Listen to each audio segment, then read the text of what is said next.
نحمده ونصلي على رسوله الكريم. الحمدللہ یہ کتاب البیان المشید ہے جو بہت ہی پسندیدہ کتاب ہے. حضرت تھانوی نے شاہ ترجمہ ہی کرا رہا ہے. ماشاء اللہ صاحب بس سناتے تھے. اب کچھ نہیں سمجھ میں آتا تو اس سے بڑھ کے کیا کہ مسئلہ سے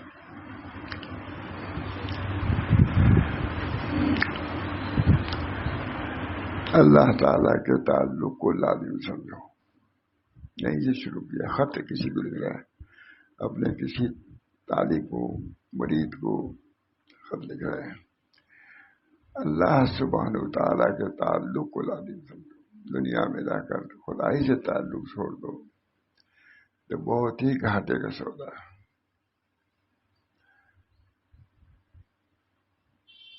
فرماتے تھے کبھی حضرت کہ بیوی کی خدمت کرتے ہو, بچوں کی کرتے ہو, نہیں کرتے تو اللہ ہی کی نہیں, جو خالق و مالک ہے.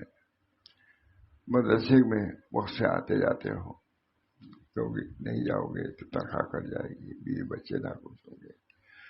کہتے تھے ایشور سے کہا رہا ہر چیز کی رعایت ہے مگر اللہ کی رعایت نہیں. کوئی پوچھنے والا نہیں تو وظیفہ پڑھو نہ پڑھو کون پوچھے گا کر کے, تو اللہ ہی جانے گا وہاں معلوم ہوگا. یہ حضرت کے دل بڑے درد سے کہتے تھے. کوئی لکھتا تھا وظیفہ نہیں ادا ہو رہا, کہاں کیا کرے گا تمہارا, تم نہ پڑھو تو. یہاں اگر ایک دن مدرسہ نہ جاؤ ماجی وہاں نہ جاؤ پوچھی وہاں کون پوچھنے والا ہے. بڑے انداز سے فرماتے ہیں سب سے آسان کام وظائف کو چھوڑنا ہے. اللہ تعالی ہم سب کو جو تھوڑا سبھی کا ہے اس کو قائم رکھنے کی, اس پر مداومت کی اللہ توفیق فرمائے. بہت ہے وہ کثرت پہ کہتے ہیں بہت ہے. بہت بڑا سیلاب آیا تھا وہاں فتح پور میں, جس سب ہم لوگ ڈوب جائیں گے. اب خانقاہ کے لوگ تھے میدان میں تک وہی اور تم لوگ کم نہیں ہو, سیلاب روک سکتے ہو. تم لوگ ٹھیک ہو جائے بھی سیلاب رک جائے گا. دیکھو خانقاہ میں پانی پہنچ چکا تھا قریب, مئو کا پل ٹوٹ چکا تھا. کہتے کوئی کم نہیں ہو تم لوگ ٹھیک ہو جائے سب ٹھیک ہو جائے گا. بھی بڑے شان سے قبضی میں اللہ ہم سب لوگوں کو ٹھیک کر دے, اصلاح فرما دے, اللہ سے تعلق و نسبت پیدا فرما دے.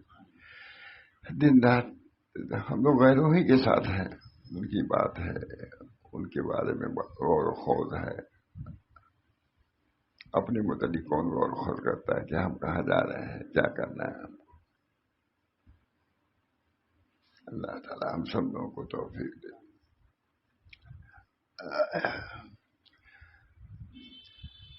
فرماتے ہیں اللہ سبحانہ تعالیٰ کے تعلق کو لازم سمجھو.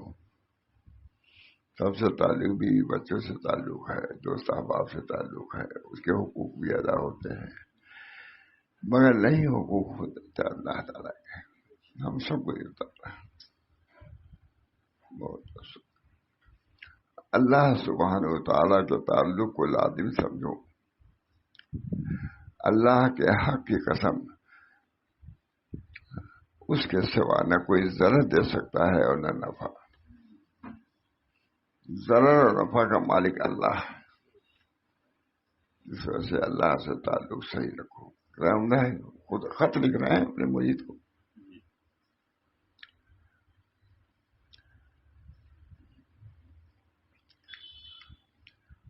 اللہ سبحانہ کے تعلق کو لازم سمجھو.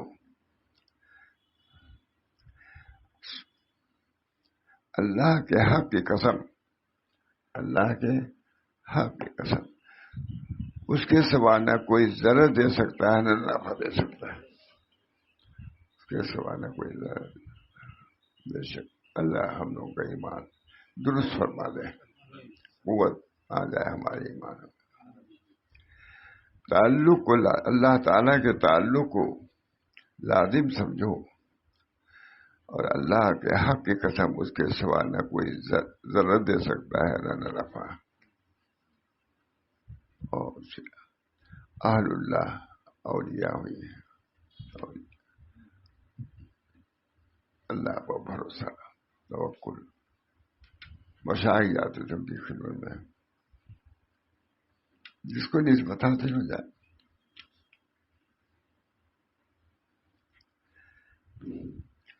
اللہ کے سوا اللہ کے تعلق کو لازم سمجھو، اور اللہ کے حق کی قسم اس کے سوا نہ کوئی ذرا دے سکتا ہے نہ اللہ ہم لوگ کے ایمان کو بھی درست فرما دے. پڑھنا لکھنا سب یہ حال ہونا چاہیے، مقام ہونا چاہیے.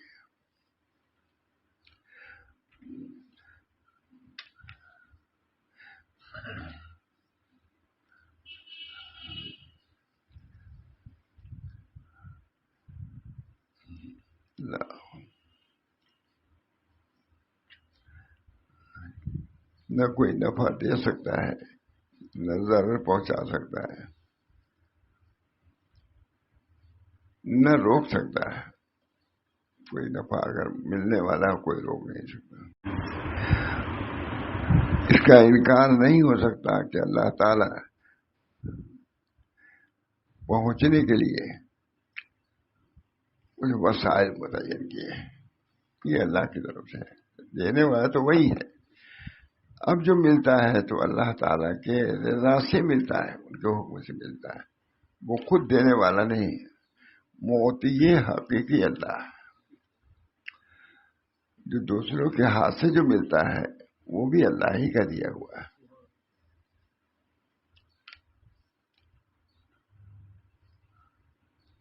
تو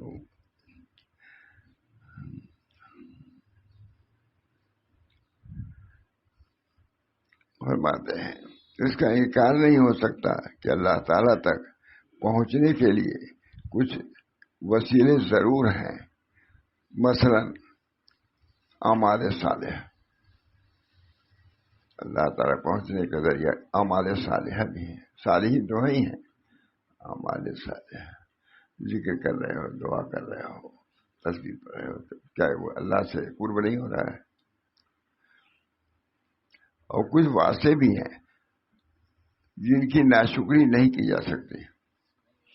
اللہ تعالیٰ اپنے بندوں کے عبادات کو، ان کی دعاؤں کو، انہیں مناجات کو قبول فرماتے ہیں. مثلا مشائخ کا سلسلہ وہ بھی ایک قبولیت کا ذریعہ ہے. مشائخ کا سلسلہ بھی اللہ کے یہاں پہنچنے کا ایک ذریعہ ہے، وسیلہ ہے. مگر بڑی چیز دراصل ایک ہی ہے جس کی تم نے دل و زبان سے کہا اور واصل ہو گئے، وہ آمنتو باللہ. آمنتو باللہ سب کی اثر، میں ایمان لایا اللہ پر، اس کے بعد سب کچھ ہے. اگر یہ نہیں ہوا آپ مشائخ کچھ نہیں کر سکتے. جب تک کہ آمنتو باللہ تمہارا صحیح نہیں ہوگا. جب اللہ ہی پہ ایمان نہیں تو پھر یہ مشائخ کی کیا حیثیت رہ جاتی ہے؟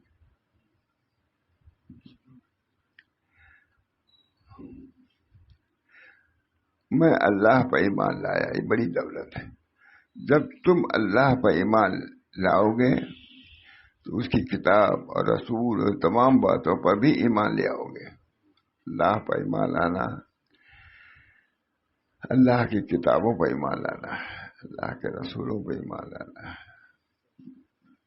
جتنے احکام شرعیہ ہیں سب پر ایمان لانا ہے. اللہ ان تمام باتوں پر ایمان لے آؤ گے جو رسول اللہ صلی اللہ علیہ وسلم لائے، اور اللہ تعالیٰ کی اشاعت پر بھی عمل کرو گے. ما آتاکم الرسول فخذوہ وما نہاکم عنہ. ایمان لاؤ گے تو اس پر بھی عمل تمہارا ہوگا. رسول اللہ صلی اللہ علیہ وسلم جو تم کو حکم وغیرہ دیں اس کو قبول کرو، اور جس چیز سے منع کر دیں اسے باز آ جاؤ. سب کا حال ہونا چاہیے. ہر وقت غور کرنا چاہیے کہ جو اللہ کا حکم ہے جو ہم کام کرنے جا رہے ہیں، اگر وہ حکم تو کرو، انہیں چھوڑ دو.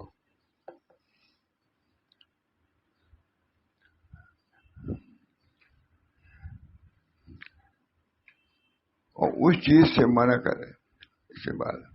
اور ان وسیلوں اور واسطوں کے بھی تعظیم کرو. تو جو اہل اللہ ہیں ان کی بھی تعظیم کرو، وہ بھی اللہ والے ہیں۔ جو تم کو اللہ کا پتہ بتاتے ہیں ان کا بھی احسان ہے تم پر، جو اللہ کا پتہ بتاتے ہیں کہ اللہ ہے، اور وہ روزی رساں بھی ہے، ضرر رساں بھی ہے، نفع پہنچانے والا بھی وہی ہے، جو یہ یقین دلانے ان کا بھی احسان ہے۔ اس احسان کو کون مانتا ہے؟ ہمارا وہی وقت ہے جو تم کو اللہ کا پتہ بتاتے ہیں۔ اللہ تعالیٰ کی توحید خالص بھی اختیار کرو گے تو کامیاب ہو جاؤ گے۔ واحد اللہ فإن توحید راس التعال، واحد اللہ، اللہ کی توحید اختیار کرو۔ حضور صلی اللہ علیہ وسلم کو فارن پوچھا، اپنی تلوار ٹانگ لیے تھے، سو گئے تھے، کفا ڈا کے قبر کر لیا حضور پر،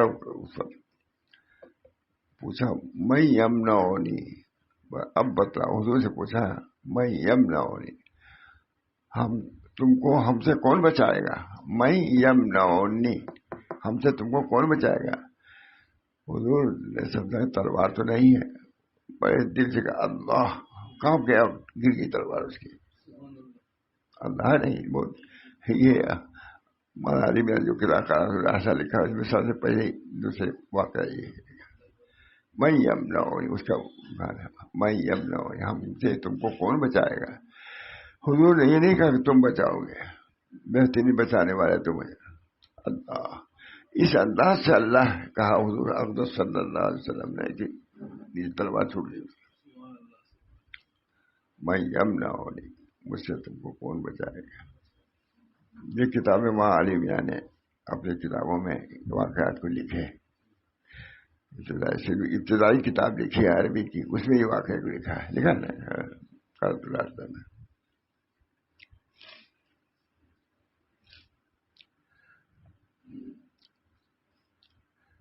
رسول جو کچھ تم کو حکم وغیرہ دے اس کو قبول کرو، اور جس چیز سے منع کر دیں اس سے بعد آ جاؤ۔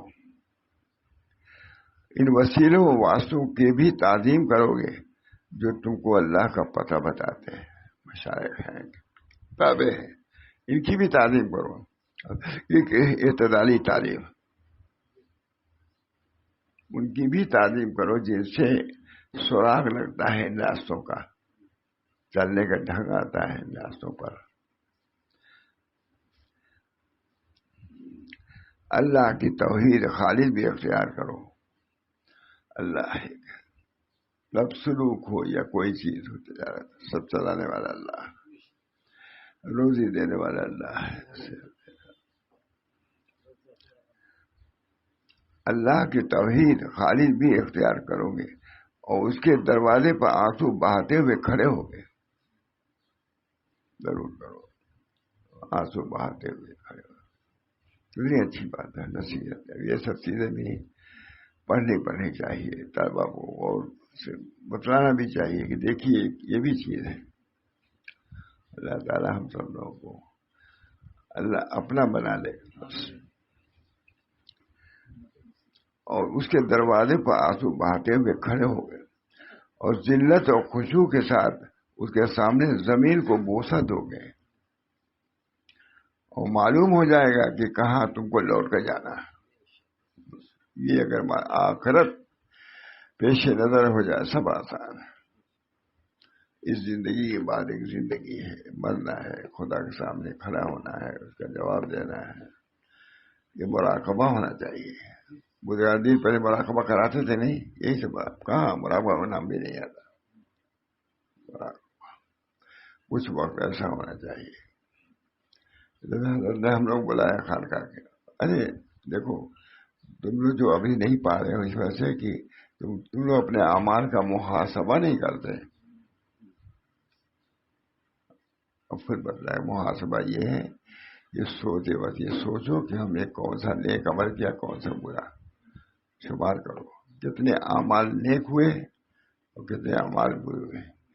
نیک ہوئے اس کا شکر ادا کرو، برے اعمال ہوئے توبہ کرو۔ یہ حضرت خود بلائے تھے خاطر سے خانقاہ نہیں ہوگا، ہم یہ چیز کرو۔ بھائی ہر چیز کی کوئی خصوصیت ہوتی ہے، یہاں بھی خصوصیت ہونی چاہیے نہیں؟ یہاں بھی وہی چیزیں ہیں جو دفتروں میں ہوتی ہیں اور کمپنیوں میں ہوتی ہیں.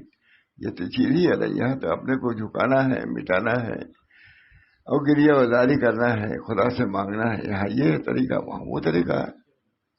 تو اس پر انکار نہیں. جب اس کو ہم انکار نہیں کرتے تو ہمارے اس کو کیا انکار کر سکتے؟ لیکن اس کا انکار سب چہرے اس زمانہ نہیں ہے.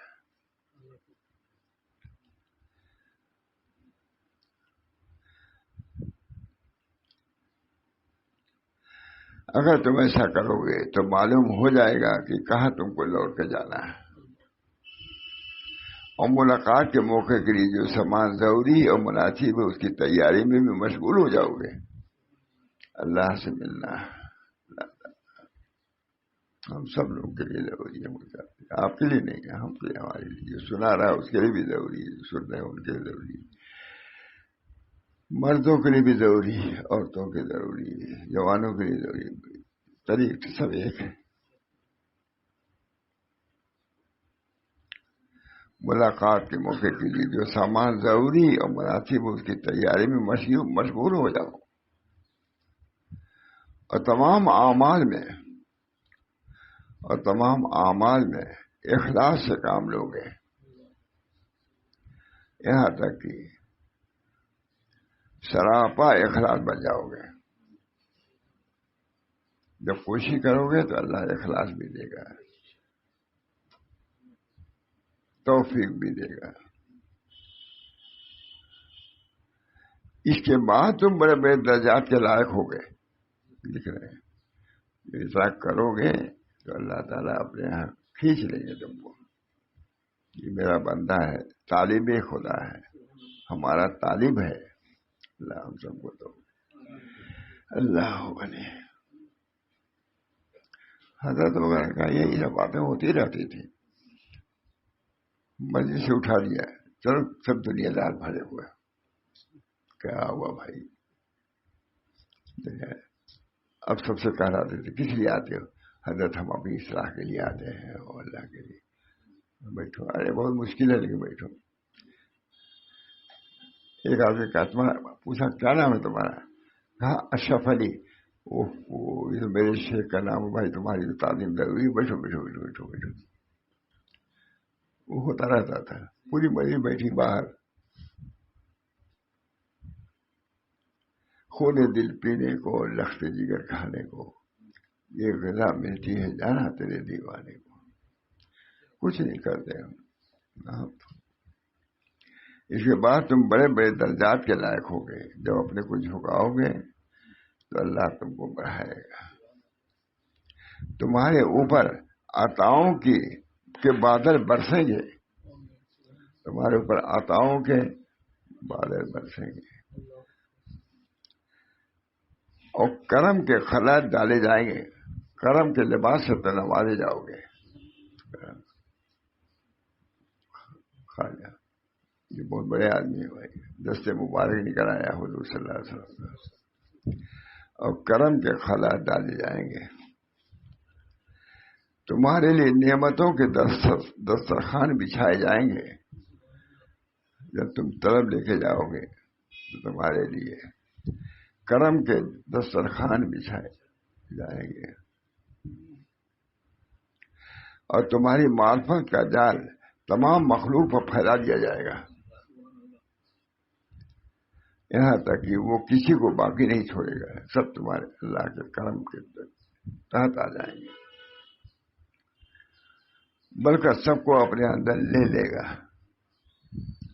اور تمہارے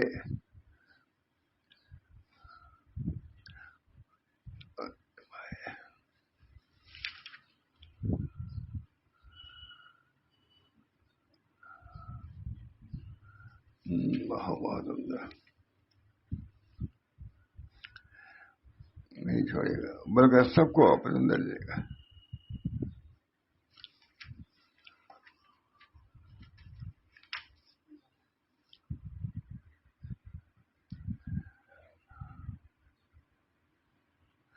اور اللہ تعالیٰ اس کو پہنچا دے گا.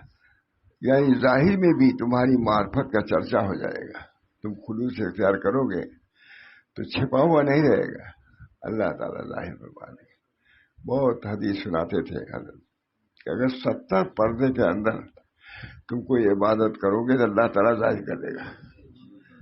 چنانچہ اس کی مثال دیکھو, بزرگان دین نے تو سب چھپائی کے کیا, یہ سب کے مطلب مشہور ہے کہ وہ اتنی بات کرتے اتنی بات, یہ دلیل عقلی کے طور پر کہتے تھے حضرت. کہتے بھائی انہوں نے اہتمام کیا چھپانے کا, یہ سب کتاب میں لکھا ہوا نا کہ سیدار تو کہتے یعنی یہ پڑھتے تھے فلاں, یہ پڑھتے رفائی یہ پڑھتے تھے, ہے کہ نہیں؟ تو ظاہر ہوا کہ نہیں؟ تو انہوں نے تو ظاہر نہیں کیا, اللہ نے ظاہر کر دیا. یہ حضرت بات ہے.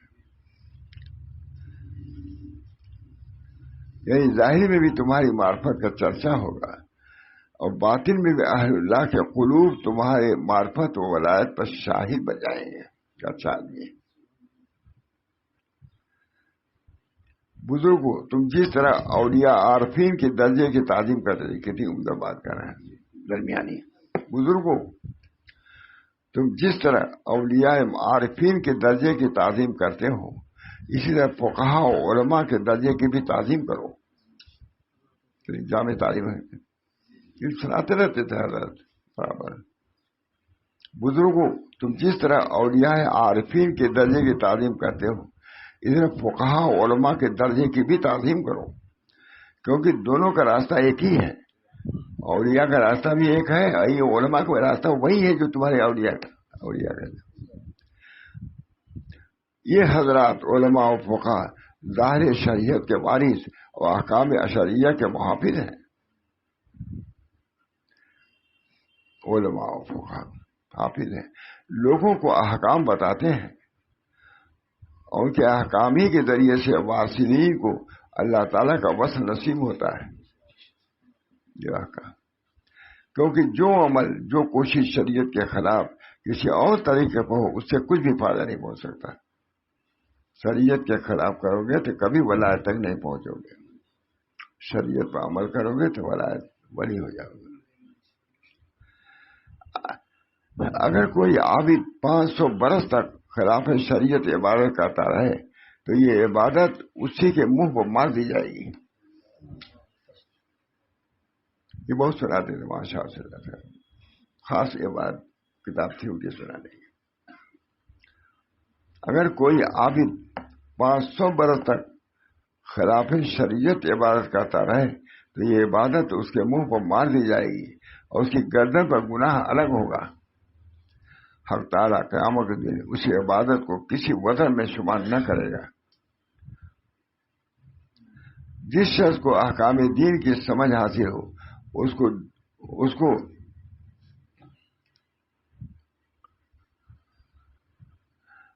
کی 2 رکعتیں اس کی 2 رکعتیں اللہ تعالیٰ کے نزدیک جاہد درویش کی 2000 رکعتوں سے افضل ہیں. بس خبردار علماء کے حقوق نہ ضائع کرنا, بس خبردار علماء کے حقوق ضائع نہ کرنا. تم کو ان سب کے ساتھ حسن ظن رکھنا چاہیے. برابر سناتے تھے, تم کو ان سب کے ساتھ حسن ظن, علماء کے ساتھ بھی حسن ظن رکھو. اور ان سے جو متقی اور عالم بعمل ہیں, اللہ نے جو علم ان کو دیا ہے اس پر عمل بھی کرتے ہیں, ان کے ساتھ تو خاص تعلق رکھو علماء سے.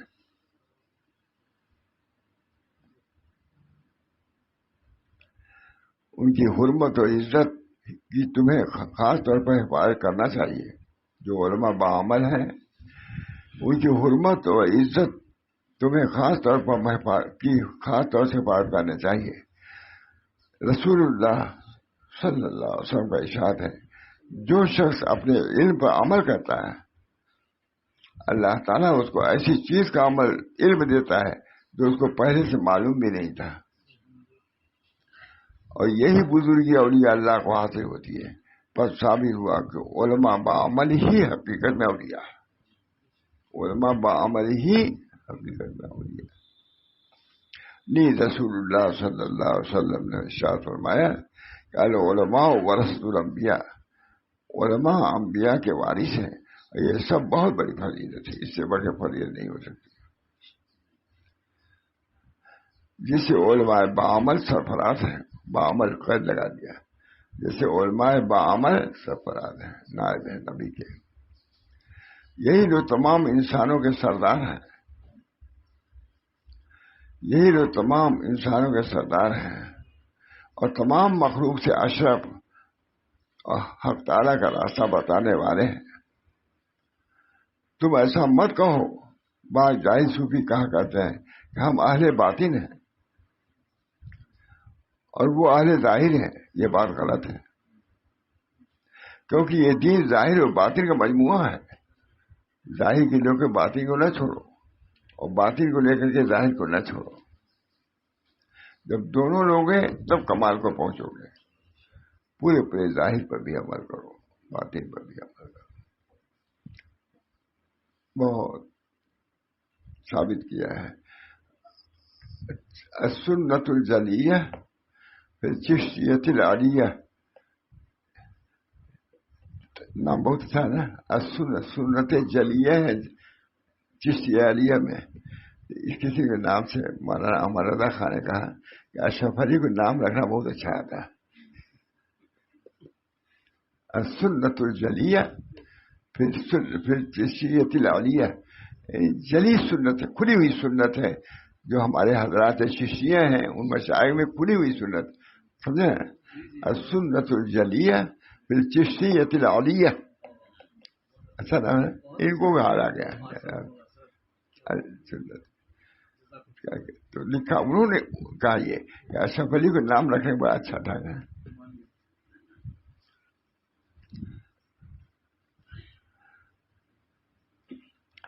تم ایسا مت کہو جیسا بعض جاہل صوفی کہتے ہیں کہ ہم اہل باطن ہیں اور وہ اہل ظاہر ہیں. یہ بات غلط ہے، کیونکہ یہ دین ظاہر اور باطن دونوں کا جامع ہے. بہت سناتے تھے یہ کتاب بہت سناتے تھے.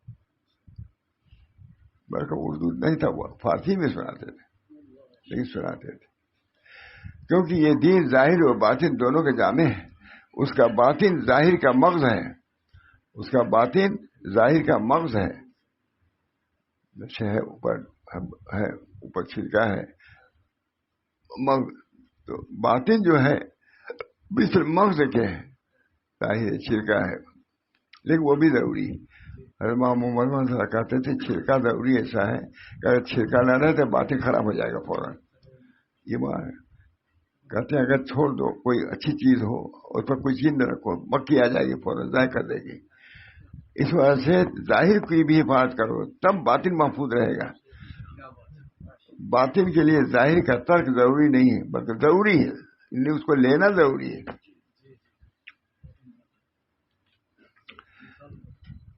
تم ایسا مت کہو جیسا بعض جاہل صوفی کہتے ہیں کہ ہم اہل باطن ہیں اور وہ اہل ظاہر ہیں. یہ بات غلط ہے، کیونکہ یہ دین ظاہر اور باطن دونوں کا جامع ہے.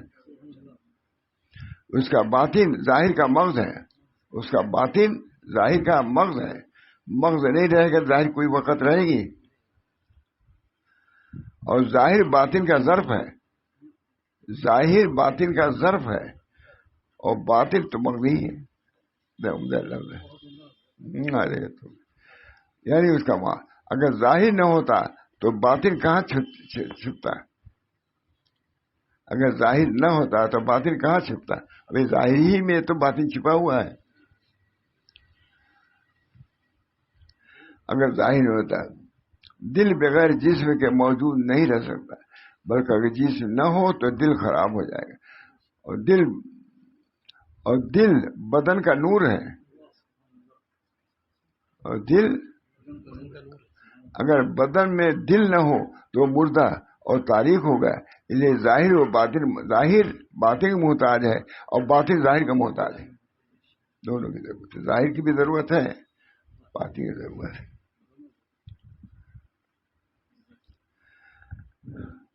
اور یہ علم جس کا نام بالوں نے علم باطن رکھا ہے، اس کی حقیقت دل کی اصلاح ہے. پہلے علم یعنی علم ظاہر کی حقیقت عمل بالارکان کے ساتھ، تصدیق بالجنان کے ساتھ ہونا چاہیے. یہ ظاہر کو لو لیکن اس کے ساتھ تصدیق بالقلب ہونا چاہیے. اگر ظاہر ہے اور باطن نہیں ہے نفاق ہے. بہرحال سب کہتے ہی چلے گئے. کیونکہ حضرت سناتے رہتے تھے مجلس برابر سناتے تھے اس کتاب اردو میں. لیکن میرا خیال ہے کہ اس وقت اردو نہیں تھی، فارسی میں سناتے تھے. تمام علماء رہتے تھے دیوبند کے، یہ سناتے تھے. اللہ تعالی ہم سب لوگوں کو دین حق، طریق حق سمجھنے کی توفیق دے اور اس عمل کی توفیق دے.